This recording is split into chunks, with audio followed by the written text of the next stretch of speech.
नमस्कार, मैं हूं पंकज सिंह जाडेजा। हमारा उद्देश्य है राष्ट्र से स्नेह, राष्ट्र का सम्मान। अब देखते हैं आज के दिन भर के टॉप हेडलाइन।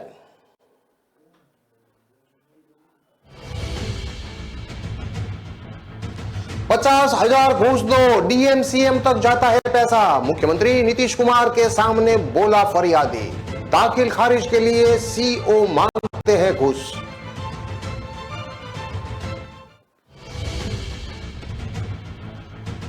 बिहार में जल्द ही बढ़ेगी ठंड। 13 शहरों के तापमान में दर्ज की जा रही है गिरावट। लापरवाही पड़ सकती है भारी।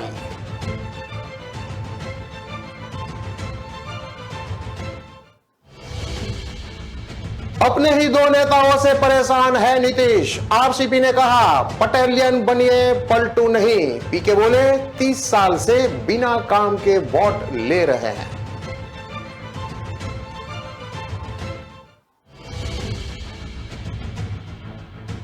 यूपी छात्र संघ चुनाव में आज से नॉमिनेशन। प्रमुख संगठनों ने तैयार किया अपना एजेंडा। 24/7 खुलने वाली लाइब्रेरी और पटना मेट्रो में फ्री पास भी शामिल।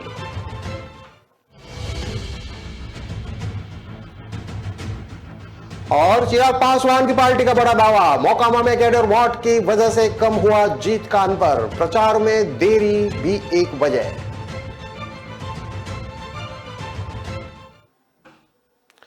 अब देखते हैं खबरें विस्तार से। दाखिल खारिज के लिए अंचल अधिकारी ने 50,000 रुपये मांगे हैं। जब हमने पैसे देने से मना कर दिया तो हमें उन्होंने बाहर निकाल दिया और कहा कि जाइए, नहीं करेंगे दाखिल खारिज। पैसा ऊपर तक जाता है, मुख्यमंत्री तक पैसा जाता है। ऐसा सुनकर सीएम भी हैरान रह गए। जब जनता दरबार में फरियादी अपनी बात कहने लगा, वहीं जैसे ही सीएम ने शिकायत सुना, उन्होंने तुरंत राजस्व विभाग के ऊपर मुख्य सचिव को फोन लगाया और कहा कि मधुबनी से एक शख्स आया है, इनका दाखिल खारिज क्यों नहीं कर रहा है, इसको जल्द से जल्द दिखाइए। सीओ बहुत इधर उधर कर रहा है। दरअसल मधुबनी से आए एक फरियादी ने जनता दरबार में अपने जमीन अधिग्रहण की सीएम से शिकायत की। सीएम ने कहा कि यह क्या हो रहा है मधुबनी में। इस जिले से जमीन कब्जा करने के बहुत सारे मामले सामने आ रहे हैं। इसके बाद सीएम ने तुरंत अधिकारी को फोन लगाया और कहा कि मधुबनी में जमीन अधिग्रहण का अब तक दूसरा मामला सामने आ गया है, पता करिए ऐसा क्यों हो रहा है। वहीं जनता दरबार में आई एक महिला फरियादी ने सीएम नीतीश कुमार से कहा कि पुलिस ने हमारे बेटे को गांजा के केस में फंसा दिया है। गांजा दूसरी जगह से पकड़ा गया और इसमें मेरे बेटे का नाम दे दिया गया है। हमने न्याय के लिए एसपी से लेकर सभी जगह दौड़ लगाई, लेकिन हमें अब तक न्याय नहीं मिला है, इसलिए हम आपके पास आए हैं। सीएम ने फरियादी शिकायत को सुनकर डीजीपी को फोन लगा दिया और उन्होंने कहा कि इनकी शिकायत को सुनिए और तुरंत कार्रवाई कीजिए। इसके अलावा मधेपुरा से आए एक शख्स ने नीतीश कुमार से कहा कि हमारे पिता की हत्या हुई है और अपराधी अब तक खुले आम घूम रहे हैं, पुलिस कोई कार्रवाई भी नहीं कर रही है। इस पर सीएम ने डीजीपी को फोन लगाकर कहा कि इस मामले को जल्दी देखिए। आपको बता दें कि सीएम नीतीश कुमार आज जनता दरबार में एक बार फिर से लोगों की शिकायत सुन रहे हैं और उनका समाधान कर रहे हैं। दिवाली और छठ पूजा के बाद जनता दरबार का आयोजन किया जा रहा है। जनता दरबार में आज सीएम गृह विभाग, राजस्व एवं भूमि सुधार विभाग, कारा विभाग, मद्य निषेध विभाग, निगरानी विभाग, खान एवं भूतत्व विभाग और सामान्य प्रशासन विभाग से संबंधित शिकायतों को सुन रहे हैं।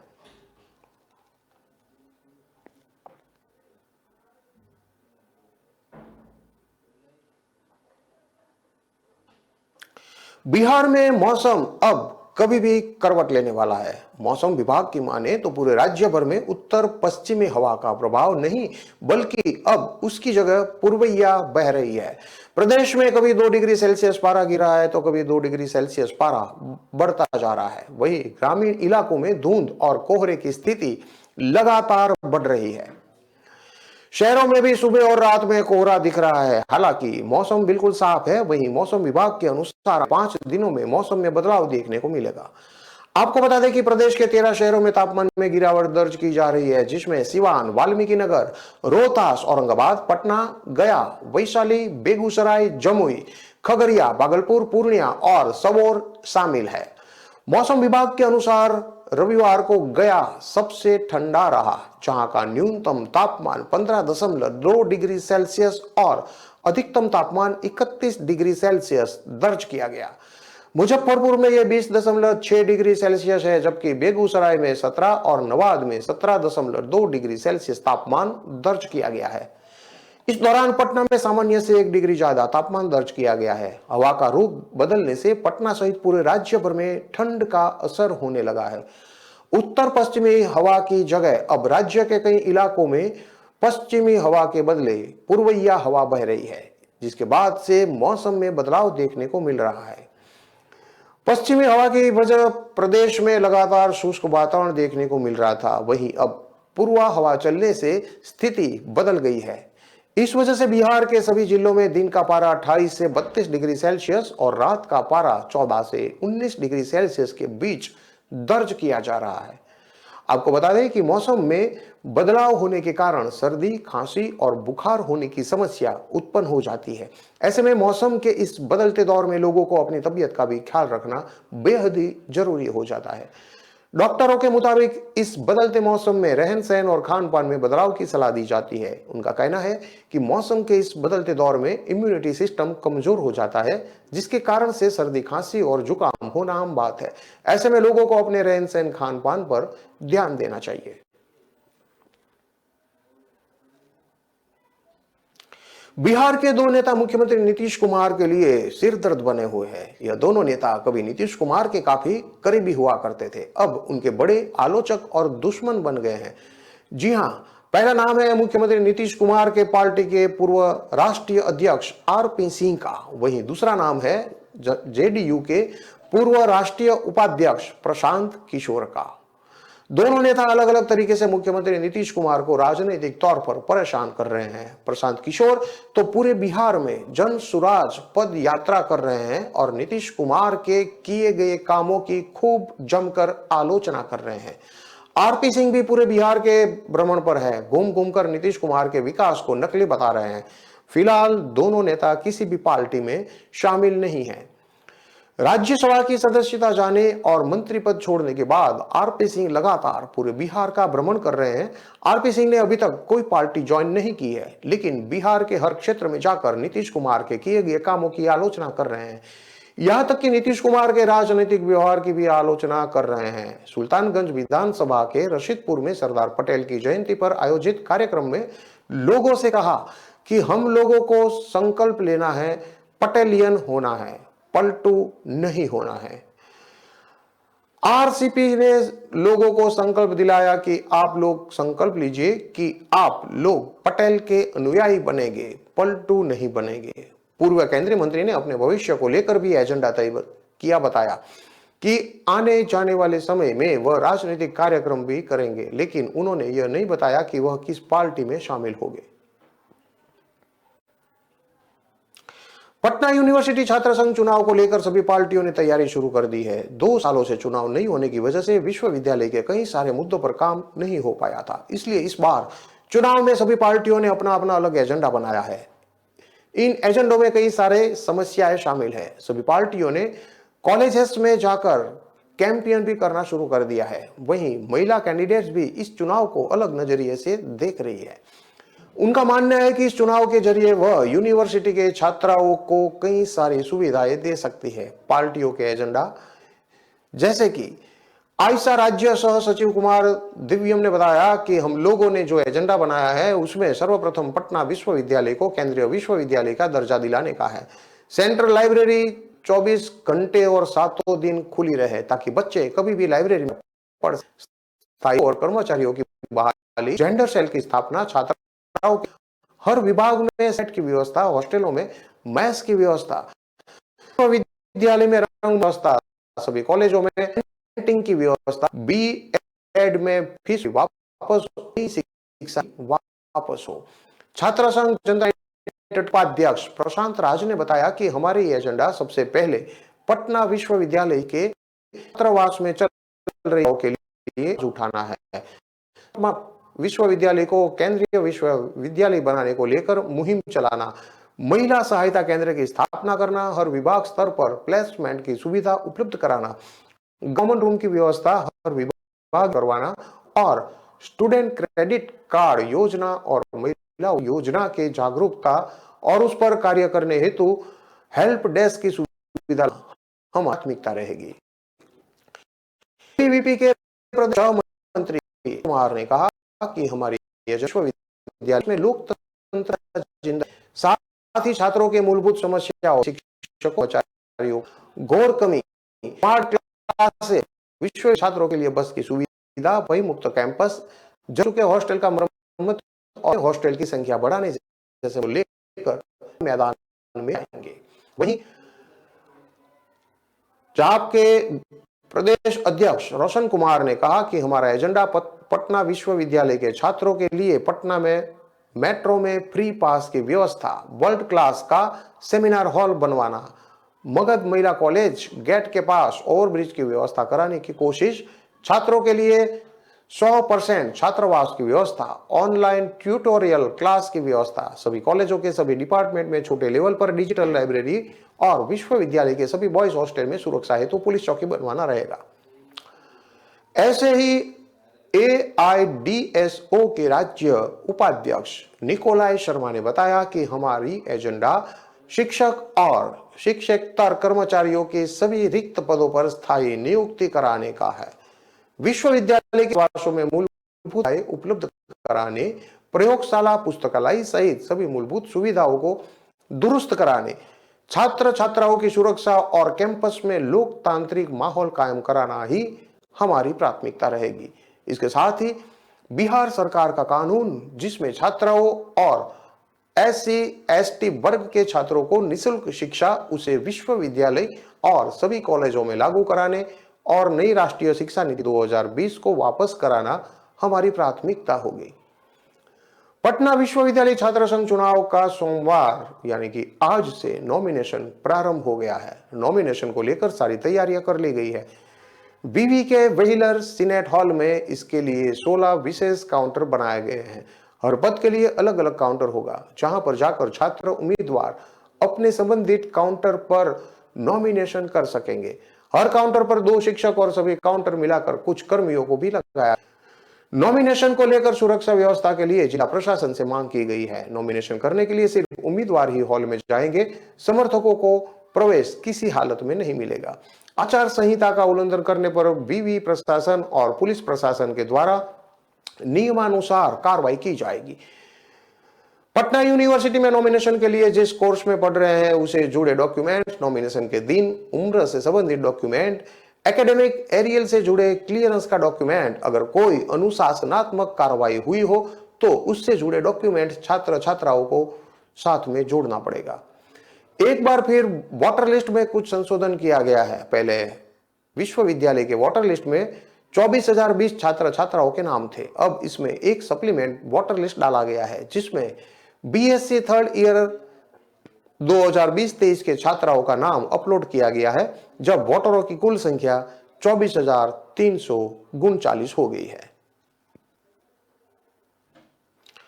पटना, मोकामा और गोपालगंज में हुए विधानसभा उपचुनाव का रिजल्ट आ चुका है। मोकामा में राष्ट्रीय जनता दल की उम्मीदवार और जेल में बंद बाहुबली अनंत सिंह की पत्नी नीलम देवी ने जीत हासिल की है, जबकि भाजपा उम्मीदवार सोनम देवी हार गई है। वहीं गोपालगंज में राष्ट्रीय जनता दल के उम्मीदवार गुप्ता हार गए और भाजपा उम्मीदवार कुसुम देवी जीत गई। इस उपचुनाव में लोक जनशक्ति पार्टी यानी कि रामविलास की पार्टी ने दोनों ही सीटों पर अपने उम्मीदवार नहीं थे। भाजपा के प्रति अपने प्रेम दिखाई देते हुए चिराग पासवान ने पार्टी की तरफ से समर्थन देने का ऐलान किया था। उपचुनाव के लिए प्रचार प्रसार की शुरुआत हुई तो लोक जनता पार्टी रामविलास पासवान की उसकी तरफ किया गया था कि चिराग पासवान के बाद दोनों ही जगह बदल, दोनों ही सीटों पर चिराग पक्ष में चुनाव प्रचार, जो रिजल्ट सामने आया बाद भी पार्टी पर अड़ी हुई है। पार्टी दावा कर रही है कि चिराग पासवान की वजह से गोपालगंज में भाजपा उम्मीदवार की जीत हुई और मोकामा में जीत का अंतर बहुत कम रहा। इस मामले पर रविवार को पार्टी के प्रदेश प्रवक्ता प्रोफेसर विनीत सिंह से बात की गई। कई सवाल उनसे पूछे गए। सबसे बड़ा सवाल था कि कभी कहां रह गए, मोकामा की सीट हार गए और गोपालगंज हारते जीत गए। इस पर प्रवक्ता ने कहा कि कमी नहीं रही, हम कहेंगे कि दोनों सीटों पर हम लोग यानी कि एनडीए की विजय हुई। अब सवाल है कि कैसे? तो इस बारे में है कि गोपालगंज में भाजपा उम्मीदवार की जीत वोटों से हुई है, लेकिन मोकामा में हम लोगों की जीत मोरली यानी कि मानसिक तौर पर हुई। ये इसलिए 2000 के विधान चुनाव में मोकामा में जीत का 30,000 वोटों का था।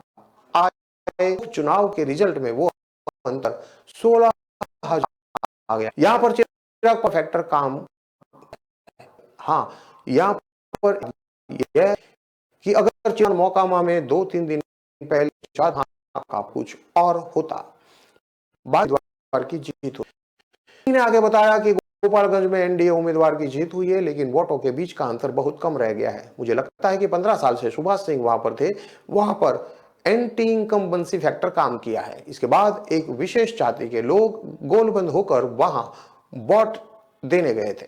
इसके बावजूद हमारे गठबंधन के उम्मीदवार ने वहां अपनी सीट निकाली है। वहां भी चिराग पासवान ने सभा की थी। वहां उनकी सभा में आई भीड़ परिचायक है कि एक्स फैक्टर बनकर चिराग पासवान उभर रहे हैं। के जवाब में प्रवक्ता ने कहा कि जब सरकार की शुरुआत हुई है तब से चिराग पासवान को बुलाया जाता तो उसका असर कुछ और होने की वजह से कुछ बातें थी और हमारे बीच चल रही थी। कुछ बातों पर हमें रजामंद होना पड़ा।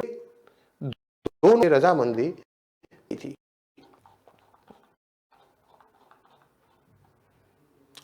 खबरों में लेते हैं अब एक छोटा सा विराम।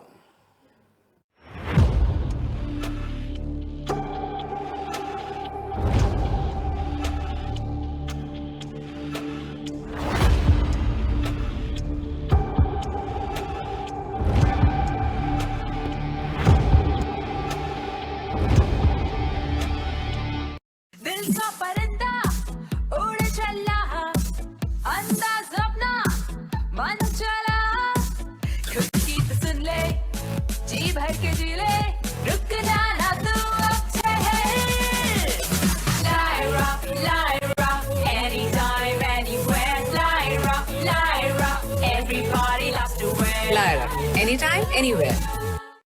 चंद्रू, कहाँ ले जा रहा मुझे? किराया पूछा? उबर ऑटो है मैम, किराया सही।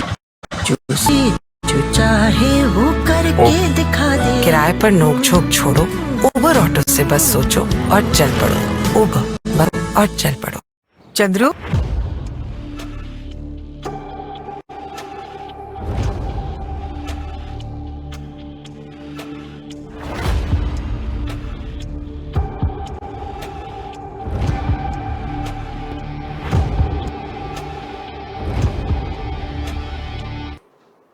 विराम के बाद एक बार फिर से आपका स्वागत है। अब देखते हैं आगे की और खबरें।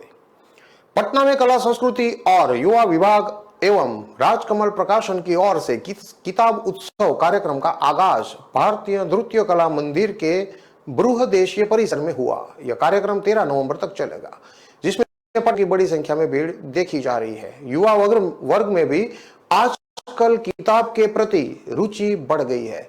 वह उत्सव से अपनी पसंद की किताबें लेकर जा रहे हैं। किताब उत्सव में बड़ों से लेकर बच्चों तक के लिए सभी तरह की पुस्तकों की प्रदर्शनी की जा रही है और साहित्यकारों से जुड़े विषयों पर भी परिचर्चा हो रही है। कला संस्कृति एवं युवा विभाग की सचिव वंदना प्रेषी ने कार्यक्रम की सराहना करते हुए कहा कि विभाग की ओर से आने वाले दिनों में इस प्रकार के कार्यक्रम शहर में आयोजित होंगे। युवाओं का रुझान पुस्तकों के प्रति बना हुआ है। भले ही इसके माध्यम बदल गए हो, लेकिन इसका अस्तित्व खत्म नहीं हुआ है। मशहूर कवि आलोक धनवा ने कहा कि पुस्तकों के कम पढ़ी जाएगी तो देश भी कमजोर पड़ेगा। समय के साथ पुस्तकों का स्वरूप भले ही बदला हो, लेकिन इसकी उपयोगिता कम नहीं हुई है। सूचना आयुक्त त्रिपुरारी शरण ने कहा कि कोरोना संक्रमण के कारण 3 वर्षों बाद साहित्य से जुड़े इस प्रकार के कार्यक्रम हो रहा है, जिसमें पटना के युवा वर्ग भी बढ़ चढ़कर हिस्सा ले रहे हैं। पद्मश्री उषा किरण खान ने कहा कि पुस्तकों की दुनिया में आने के बाद दुख दर्द भी मानो कम हो जाता है। पुस्तक और लेखकों की दुनिया भी समय के साथ बदल रही है। देश के नामचीन प्रकाशक पटना के अलावा उत्तर बिहार में भी ऐसे आयोजन करवाए जा रहे हैं।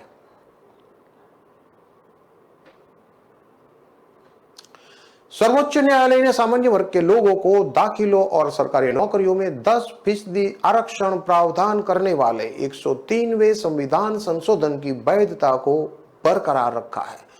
आर्थिक रूप से कमजोर लोगों के इस आरक्षण को लेकर सुप्रीम कोर्ट की चीफ जस्टिस यू ललित की अध्यक्षता वाली 5 जजों की बेंच ने 2 के मुकाबले 3 मतों के बहुमत से फैसला सुनाया। अब इस पर राजनीति भी शुरू हो गई है। बिहार के राजनीतिक पार्टियों में अलग अलग रिएक्शन है। किसे इसका भरपूर समर्थन किया तो किसी ने क्या कहा। जिसकी जितनी भागीदारी उसकी उतनी हिस्सेदारी को लेकर आंदोलन होगा। बिहार बीजेपी ने इसका समर्थन किया है। पूर्व उप मुख्यमंत्री और राज्यसभा सांसद सुशील मोदी ने इसका समर्थन करते हुए लालू यादव पर करारा हमला किया है। उन्होंने कहा है कि आर्थिक रूप से पिछड़े को मोदी सरकार द्वारा 10% आरक्षण को सुप्रीम कोर्ट द्वारा अपनी सहमति प्रदान करना एक ऐतिहासिक निर्णय है। लालू की आरजेडी अकेली पार्टी थी जिसने संसद में इसका विरोध किया था। सुशील मोदी ने कहा है कि अब लालू यादव और उनकी पार्टी किस मुंह से सवर्ण वोटरों से अपने लिए वोट मांगने जाएगी, जबकि उन्होंने दोनों सदनों में इसका विरोध किया था। सुशील मोदी ने यह भी कहा कि यह जो आरक्षण है वह 50% से अलग आरक्षण होगा। अब तक एसटी, एसटी, ओबीसी को मिलाकर 50% तक ही आरक्षण था, लेकिन आर्थिक रूप से पिछड़े लोगों के लिए अतिरिक्त 10% आरक्षण दिया गया है, जो ऐतिहासिक है। वहीं बिहार के पूर्व मुख्यमंत्री जीतन राम मांझी ने दावा किया है कि इस आरक्षण की मांग उन्होंने ही की थी। उन्होंने इसको लेकर ट्वीट किया है कि मैंने पूर्व में ईडब्ल्यूएस के आधार पर सवर्ण जातियों के लिए आरक्षण की मांग की थी। आज माननीय उच्चतम न्यायालय ने मेरी बातों पर मोहर लगा दी है, जिसके लिए सबको धन्यवाद। अब जिसकी जितनी संख्या भारी उसको मिले उतनी हिस्सेदारी का जो आंदोलन शुरू होगा। इसके साथ जीतन राम मांझी ने नए आंदोलन की घोषणा भी कर दी है।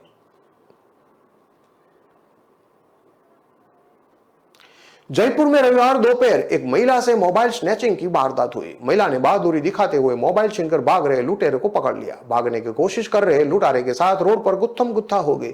भागने के लिए महिला पर हमला भी किया, लेकिन लुटारे को पकड़ मदद के लिए चिल्लाने लगी।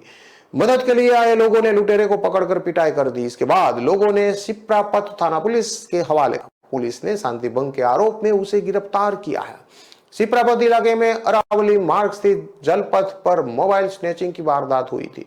दोपहर करीब 12:35 पर 35 साल की महिला जॉन 84 की ओर जा रही थी। इसी दौरान बाइक सवार 2 लुटेरे आए। महिला के निकलते ही बाइक रोककर एक उतर गया, दूसरा बाइक लेकर अरावली मार्ग के नुक्कड़ पर खड़ा हो गया। बाइक से उतरने वाला लुटेरा महिला के पीछे पीछे चलने लगा। मौका मिलते ही नजदीक पहुंचकर पीछे से महिला के हाथ में लगा मोबाइल छीन लिया। महिला ने बहादुरी दिखाते हुए लुटेरे का पीछा किया। कुछ ही दूरी पर भागकर लुटेरे को पकड़ लिया। पकड़ने के दौरान मोबाइल लुटेरे के साथ महिला रोड पर गुत्थम गुत्था हो गई। रोड पर मोबाइल गिर गया। मोबाइल उठाने की जगह महिला ने लुटेरे को पकड़े रखा। भागने के लिए लुटेरे ने महिला पर हमला भी किया, लेकिन उसने उसे नहीं छोड़ा।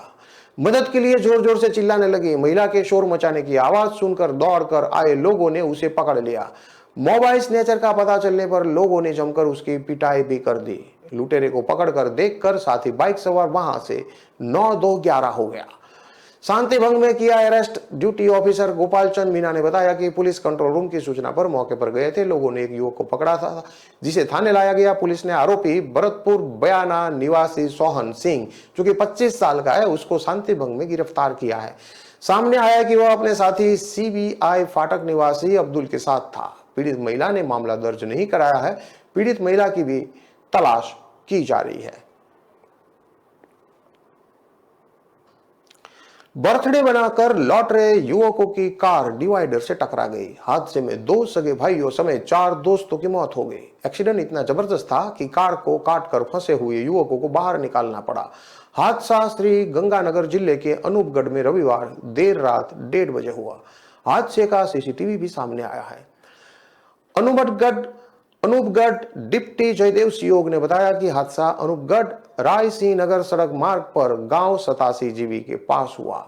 हादसे में अनूपगढ़ के वार्ड 88 निवासी जितेंद्र, जो कि 25 साल का है, और 23 साल का अंकुश, 22 साल का साहिल जुनेजा और 23 साल का रोहित की घटनास्थल पर ही मौत हो गई। मरने वालों में जितेंद्र और अंकुश सगे भाई थे। गंभीर घायल वसीम अकरम को जिला अस्पताल में भर्ती कराया गया है। सियाद ने कहा कि रविवार को जितेंद्र का बर्थडे था। अनूपगढ़ रायसी नगर मार्ग पर स्थित ग्रीन स्टार होटल में बर्थडे मनाने गए थे। देर रात सभी कार से लौट रहे थे। गांव 87 जीबी के पास कार अनियंत्रित होकर डिवाइडर से टकरा गई। हादसा इतना भयंकर था कि डिवाइडर से टकराते ही कार के परखच्चे उड़ गए। सूचना पर पुलिस मौके पर पहुंची और कार को कटर से काटकर फंसे 5 युवकों को बाहर निकाला। जब तक 3 युवकों की मौत हो चुकी थी, वहीं अन्य युवक ने अस्पताल ले जाते समय रास्ते में ही दम तोड़ दिया। हादसे में मरने वाले जितेंद्र और अंकुश अनूपगढ़ के मुख्य बाजार में पान की शॉप करते थे। रोहित 4 बहनों में इकलौता था। रोहित आदर्श नगर कॉलोनी का रहने वाला था और मोबाइल शॉप पर काम करता था। साहिल मुख्य बाजार में ही फ्रूट की दुकान चलाता था। अनूपगढ़ डिप्टी ने बताया कि चारों शवों को अनूपगढ़ के सरकारी अस्पताल की मॉर्चरी में रखवाया है। जितेंद्र के मामा नरेश कुमार ने अनूपगढ़ पुलिस थाने में मामला दर्ज करवाया है।